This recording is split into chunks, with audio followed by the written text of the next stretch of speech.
La figura de la concesión está arreglada.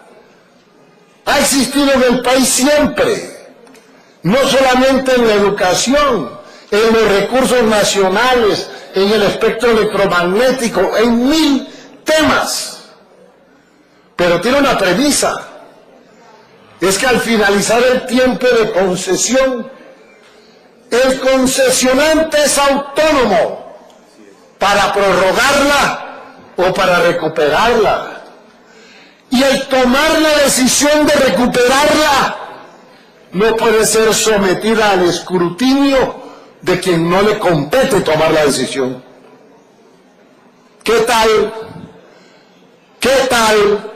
que cuando quitáramos la concesión de Cerro Matoso nos armara una revuelta política y física y de disturbios la Billington, dueña de la explotación de níquel en Córdoba, en Cerro Matoso, o las compañías petroleras?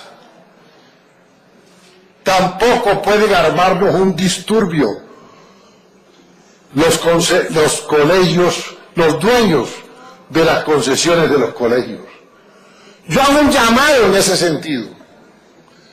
Pero lo que pasa es que cogieron terreno, porque la Secretaría no dio el debate como tenía que darlo y donde debía haberlo dado. ¿Cómo se va a propagar el falso rumor de que esos niños se van a quedar sin educación? Que los colegios se van a cerrar. Y no hubo una contracampaña que explicara exactamente en qué consiste cuando se acaba el plazo de una concesión. Si aquí de lo que se trata es de que los niños que están en colegios de concesión dejen de recibir su educación, yo voto por las concesiones. Si aquí de lo que se trata es de que se van a cerrar los colegios, que retome Bogotá Humana, voto porque no se tomen. Pero con esto se cabalgó, con esto se hizo política, y hubo sectores políticos que se metieron a tergiversar sobre este punto y a crear innecesaria zozobra. Pero no solamente fue que no se preparó, es que la Secretaría de Educación optó por un procedimiento aparentemente muy técnico, muy transparente, que es una evaluación de los colegios en concesión, pero evaluación en comparación con los colegios públicos. ¿Y cómo, pregunto yo, se hace una evaluación objetiva entre colegios que tienen jornada única? Así algunos no la cumplan, como me he dado cuenta en este debate. Suponía que la cumplían, pero ¿cómo así que se hace una comparación entre colegios que tienen jornada única y colegios que tienen la jornada oficial del distrito? Es imposible hacer una comparación de esa. La Secretaría de Educación no debería prestarse para eso. Y tiene razón la ADE cuando se opone a esa evaluación. Esa evaluación no es objetiva. Esa evaluación no compara iguales. No determina fronteras con el mismo rasero. No puede ser. Pues obvio que los colegios que tienen jornada única, en teoría y en la práctica, deben quedar mejor calificados. Yo creo que la conclusión de esa evaluación que hizo la Secretaría de Educación es distinta a lo que se ha dicho. Que es buena la educación pública en Bogotá, que estudiando 2, 3 y 4 horas menos, compite en la evaluación con los colegios de concesión. Es al revés. La conclusión es totalmente al revés de lo que dice esa evaluación técnica, entre comillas, y objetiva. ¿O cómo es? No es muy meritorio que colegios públicos de Bogotá le ganen a colegios en concesión que estudian 4 horas más al día que los colegios del distrito. Claro que es muy meritorio, pero eso sí no se tiene en cuenta. Eso no aparece en ninguna parte.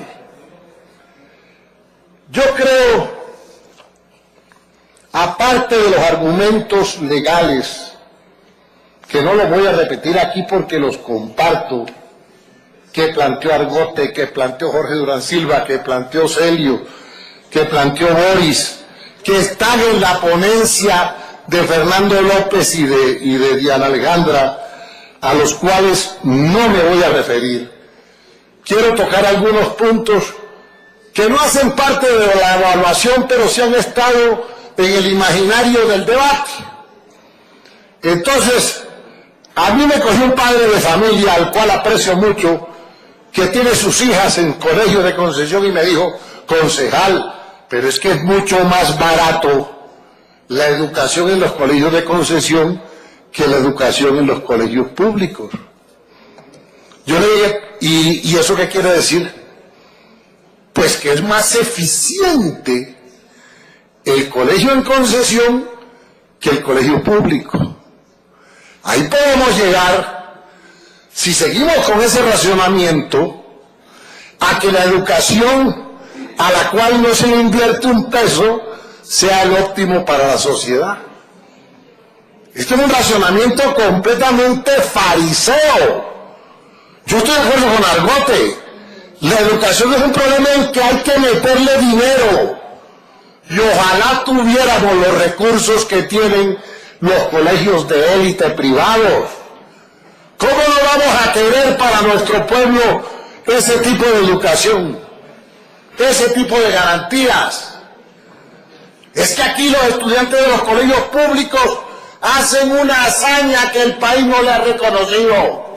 Es competir por los cupos universitarios con colegios que le llevan años luz de ventaja por los recursos que invierten en la educación. ¿O cómo es esto? Destapemos el debate donde hay que destaparlo. El argumento de que es más barata la educación en los colegios de concesión conspira contra los colegios en concesión, y los padres de familia no pueden quedarse conformes que sus hijos, por estar en un colegio de concesión, se les invierta menos recursos incluso que en los colegios públicos. Esa es la paradoja a donde están llegando. Esos son los ojos cerrados que no quieren abrirlos para ver una realidad, porque hay intereses claros que no dejan que se abran esos ojos, que es que mejoraron los índices de deserción en los colegios de concesión. ¿Cómo no van a mejorar si hay una política clara de hacinamiento en preescolar y de filtros para sacar los estudiantes que podrían hipotéticamente bajarle el promedio de calificación a esos establecimientos en concesión? Eso es muy fácil de hacer. Aquí hay colegios que se convirtieron su razón de ser no en educar, sino ganar los primeros puestos del IFES. Eso es ficticio, eso es flor de un día, eso no le sirve al país, eso no le sirve al desarrollo nacional, ni mucho menos. Esa es la gran condición. ¿Por qué? Porque así cooptan alumnos con recursos para pagar matrículas caras. Miren los índices de hacinamiento, esto no los digo yo, esto los da la ADE. Y la ADE lo publicó en un documento con la firma de Miguel Pardo y de los directivos, y no ha sido refutado.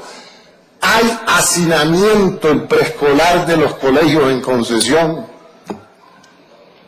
Colegio Calasanz, quinto lugar en el ranking, tiene 46 niños por salón de preescolar. Colegio Jaime Garzón, Miravalle, Argelia, Banco Popular, ocupan primero, segundo y tercer puesto del ranking. Tienen en promedio 40 niños por aula en preescolar. Colegio con subsidio San Vicente, 39 niños por aula en preescolar. Los colegios oficiales tienen 35 estudiantes en promedio en preescolar. Los de concesión en promedio 43.3. Entonces, ¿ahora qué? Se nos volvió bueno el criterio del hacinamiento porque esto reduce la nómina de profesores, porque esto permite hacer filtros, porque esto permite salir de los niños problemas. Esto es un proceso perverso.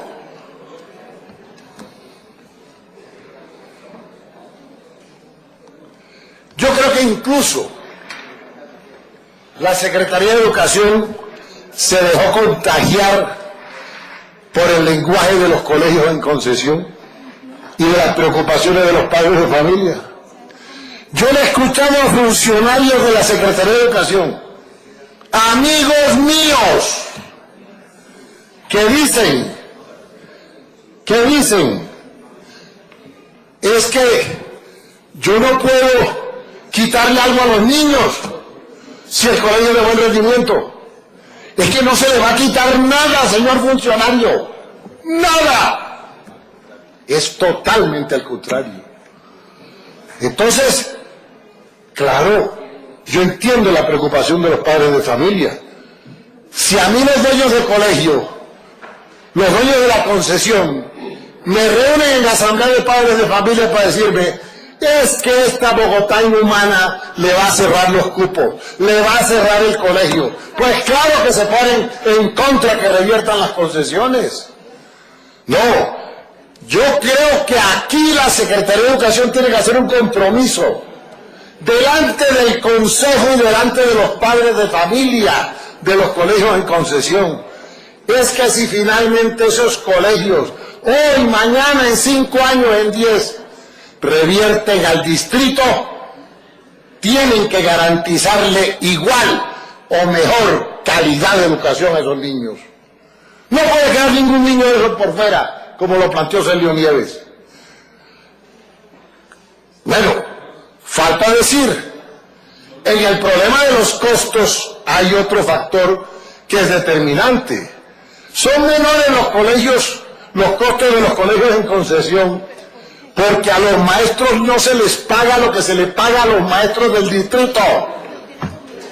Y si esto no es cierto, que me desmientan. Ganan durante 11 meses, otros 10 meses. Claro que los maestros del distrito tienen garantías. Tienen tantas garantías que el distrito, y esto es lo que va a quedar desafortunadamente en el olvido, tiene un programa de capacitación de maestría para los maestros del distrito. Pero eso no se va a hablar cuando ustedes salgan de la Secretaría de Educación. Se va a hablar que ustedes fueron los que se dieron la pela por mantener los colegios de concesión. Creo que ahí hay un cálculo totalmente equivocado. Me parece además que en esa pelea por justificar los colegios de concesión se le meten a los padres de familia, supongo que por parte de los concesionados, se le meten preceptos absolutamente antidemocráticos. El mismo padre de familia al que me refería anteriormente me dijo, concejal, pero es que usted está ciego. Usted no se da cuenta que en los colegios de concesión no hay sindicato.